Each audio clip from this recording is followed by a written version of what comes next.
तीन एक घर में माताओं बहनों, भगवान शिव, मैया पार्वती, शेरा वाली, तीसरे गणेश भगवान और चौथे भगवान विष्णु है। और उन्हीं के अवतार है राम और कृष्ण। त्रेता में राम और द्वापर में कृष्ण हुए। अगर आप लोग चाहें तो श्री बालाजी महाराज को, हनुमान जी महाराज को, मारुति नंदन को भी इष्ट बना सकते हो। लेकिन माताओं से एक मेरा करबद्ध अनुरोध है कि माताओं को हनुमान जी महाराज को कभी छूना नहीं चाहिए, स्पर्श नहीं करना चाहिए। वो बाल ब्रह्मचारी है। हनुमान जी महाराज को कभी माताओं को छूना नहीं चाहिए। और शास्त्र कहता है माताओं को शिव जी को दबाना नहीं चाहिए। माताएं मैंने शिव मंदिर में जाके शिवलिंग को ऐसे दबाती, ये नहीं करना चाहिए। और माताओं बहनों को शालिग्राम को भी छूना नहीं चाहिए।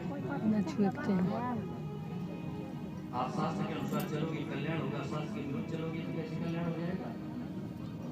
हनुमान जी महाराज का स्पर्श माताओं को कभी नहीं करना चाहिए। हमारे ग्रंथ में एक प्रबल उदाहरण मिलता है। माँ जगन माता सीता, भगवती सीता है ना, वो बैठी हुई है अशोक वाटिका में।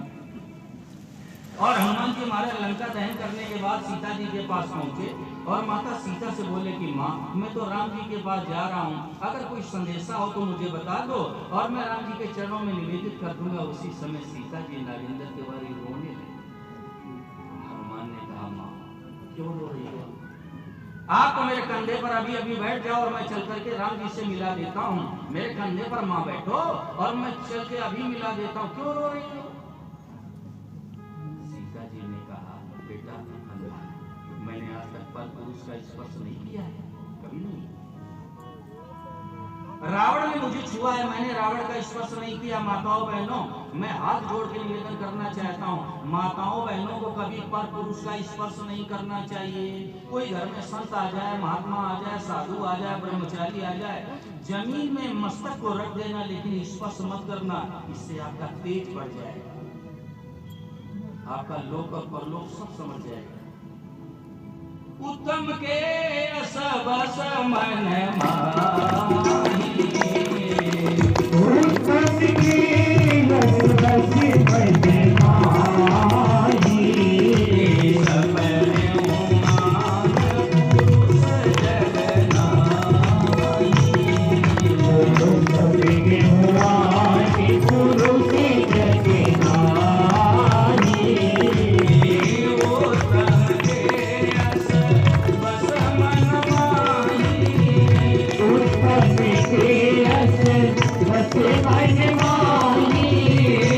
सपने उमान पुरुष जगनाही, सपने उमान पुरुष जगनाही।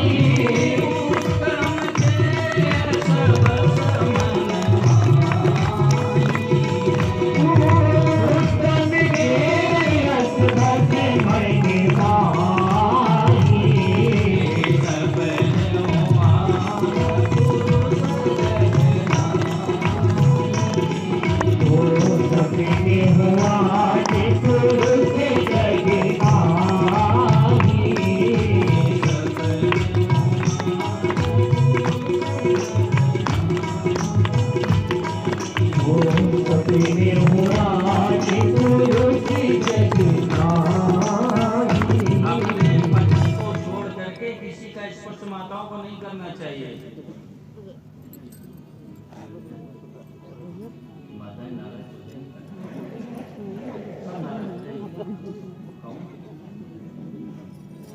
पति के चरणों का स्पर्श माताओं को रोज करना चाहिए, लेकिन ईगो, हमारा पति से स्थान कमजोर है क्या? अरे माताओं बहनों, ये हमारी संस्कृति की महिमा है। हमारी वापस हनुमान जी महाराज को नहीं छूना चाहिए और शिव जी का स्पर्श नहीं करना चाहिए, शालिग्राम को नहीं छूना। कई बार माताएं रो देती हैं, निरंजन जा रोने लगती है कि स्वामी जी, हमारे घर में तो हनुमान जी महाराज भी हैं, हमारे घर में शालिग्राम भी हैं और बहुत अरसे से हैं, हमारे दादाजी के समय से हैं, पर हमारे घर में तो शिव जी भी हैं। महाराज हम क्या करें, कोई सेवा पूजा करने वाला नहीं, मैं क्या करूँ? तो ध्यान दे के सुनना, जहाँ ज्यादा ध्यान देना, ध्यान देना, जहाँ ज्यादा प्रेम होता है वहाँ की विधि नहीं होती है, विधि खत्म, वहाँ विधि नहीं होती। जहाँ ज्यादा प्रेम होगा वहाँ विधि नहीं होगी। एक बात याद आ गई, हरियाणा की धरती पर सिरसा नाम का गांव नगर है और वहाँ एक माता जी हैं और वो हनुमान जी को अपना बेटा मानती हैं। अनिल दुबे एक CID में इंस्पेक्टर हैं, अजय शर्मा, उन्होंने कहा स्वामी जी चलो आपको अंजलि मैया से मिला। मैंने कहा चलो, और जैसे मैं उनके पास गया प्रणाम किया, उन्होंने मेरा हाथ पकड़ लिया। मैं तो संकोच में आ गया और बोली रोटी खा के जाना। मैंने कहा मुझे बहुत दूर जाना पड़ेगा, नहीं भोजन करके जाना। अब वो हनुमान जी महाराज को गोद में लिए रहते हैं, माताओं बहनों गोद में हमेशा हनुमान जी महाराज को गोद में संभाले रहते हैं। तो क्या है, जहाँ ज्यादा प्रेम है वहाँ विधि नहीं है। हनुमान मेरा बेटा है, हनुमान मेरे लाला है, मारुति नंदन तो मेरा बेटा है, वहाँ विधि नहीं होती, वहाँ विधि नहीं समाप्त। जहाँ ज्यादा प्रेम, तो एक इष्ट का चुनाव कर लीजिए, आज ही कर लो, आज ही कर लो। और फिर मैं निवेदन कर दूं, आप गृहस्थ बैठे हो, देवी देवताओं का पूजन तिथि त्योहार के आधार पर करो। आपके इष्ट नाराज नहीं होंगे, लेकिन इष्ट एक होना चाहिए। और एक बात कहूं, उन्हीं का आश्रय ले लो। एक भरोसो एक बल और एक आस विश्वास, और एक राम घनश्याम एक चातक तुलसीदास। गोस्वामी जी महाराज अपने राम जी इष्ट के लिए चातक बन गए। चातक का उदाहरण क्यों दिया गया? ये चातक पक्षी है ना, इसके जीवन में माताओं में संकल्प होता है, मैं जल पीऊंगा तो स्वाति नक्षत्र का, नहीं तो जल नहीं पीऊंगा। और मैंने तो अपने स्वामी जी से यहाँ तक निरंजन जा सुना है कि अगर ये चातक पक्षी गंगा जी में गिर जाए तो चोट उलट देता है। सुनील सिंह वो गंगा जल पीना पसंद नहीं करता, ना ना ना, उसकी एक पेट है, बांध, जल पीऊंगा तो बस बरसात। तो गोस्वामी जी महाराज अपने इष्ट राम जी के लिए चातक बन गए। माताओं बहनों, इसी तरह हमें आपको करना ये कि अपने इष्ट के लिए हमें चातक बन जाना चाहिए। नागेंद्र तिवारी ये करना चाहता हूँ कि हम सभी को अपने अपने हृदय में ये बात अच्छी तरह से शुक्ला जी जमा लेना चाहिए, बैठा लेना चाहिए, स्वीकार कर लेना चाहिए कि भाई ये जो मनुष्य शरीर मिला, चाहे स्त्री हो चाहे पुरुष हो, गरीब हो अमीर हो, पढ़ा लिखा हो अपढ़ हो, किसी भी जाति वर्ण आश्रम संप्रदाय का कोई क्यों न हो, ये केवल परमात्मा की प्राप्ति के लिए ही मिला है। इसको अच्छी तरह से विनोद पाठक हृदय में बैठा था। क्यों? लक्ष्य की कीमत 15 आने होती है निरंजन जी, 15 आने। इस बात को अच्छी तरह से बैठा लीजिए कि मानव शरीर केवल परमात्मा की प्राप्ति के लिए मिला है, और काम है जैसे खाना है, पीना है, सोना है, आराम करना, किसी भी योनि में चले जाओ वहां भी करने को मिल जाएगा। आप किसी भी योनि में चले जाए ये सब काम करने को मिल जाएंगे। माताओं बहनों, देखो 4 काम हर प्राणी करते हैं, 4: भोजन, निद्रा, मैथुन और भय। ये 4 काम सब प्राणी करते हैं। अगर इतना ही काम हम सभी ने किया तो निरंजन जी जरा विचार करो अंतिम क्षणों में कि हम में और मानवेतर प्राणियों में अंतर क्या है। अगर 4 काम ये हमने भी किए तो हमें और उन प्राणियों में क्या अंतर है, विचार करो। तो इस बात को के त्रिपाठी अपने अपने हृदय में अच्छी तरह से आज बैठा लो कि भाई ये जो मनुष्य शरीर मिला ये केवल परमात्मा की प्राप्ति के लिए ही मिला। इसको अच्छी तरह से हृदय में जमा।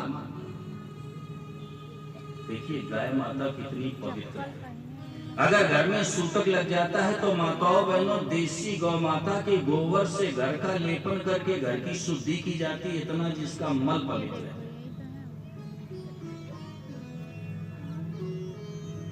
ये महानुभाव को बैठा लो या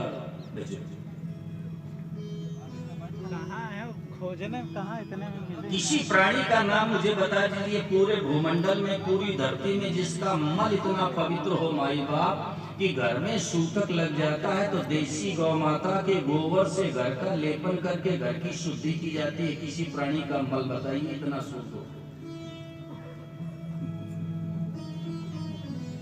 लेकिन ऐसी पवित्र गौ माता परमात्मा की प्राप्ति नहीं कर सकती क्योंकि वो भोग योनि है। मानवेतर जितने प्राणी है, मनुष्य के अलावा जितने प्राणी, नागेंद्र तिवारी, वो सब भोगी होनी है। वो तो बेचारे पूर्वकृत कर्मों का फल जो सुख और दुख मिलता है उसको भोगते हुए 84 लाख योनियों का चक्कर लगा रहे हैं। नया कर्म करने की उनके पास स्वतंत्रता नहीं है, इसलिए उनके कल्याण का, उद्धार का मार्ग चंद्रशेखर मिश्रा बाधित है। अपवाद तो है दीक्षित जी, लेकिन अधिकार नहीं है।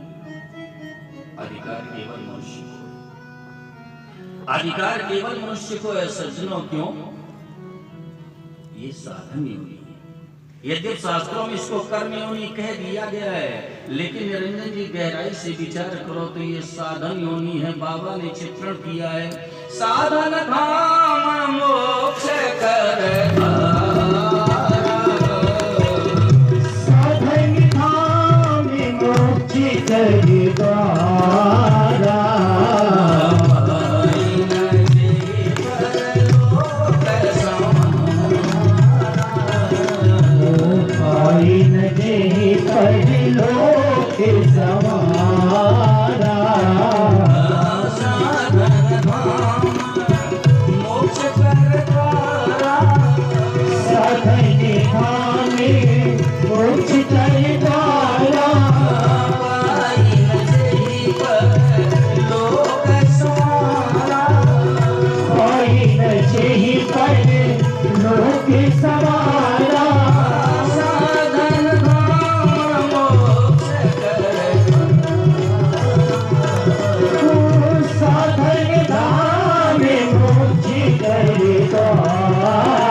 जो न तरे भव सागर, नर समाज यस पाए।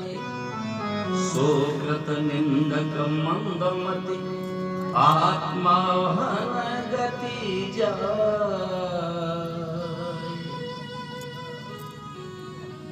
माता गोस्वामी जी ने लिखा है,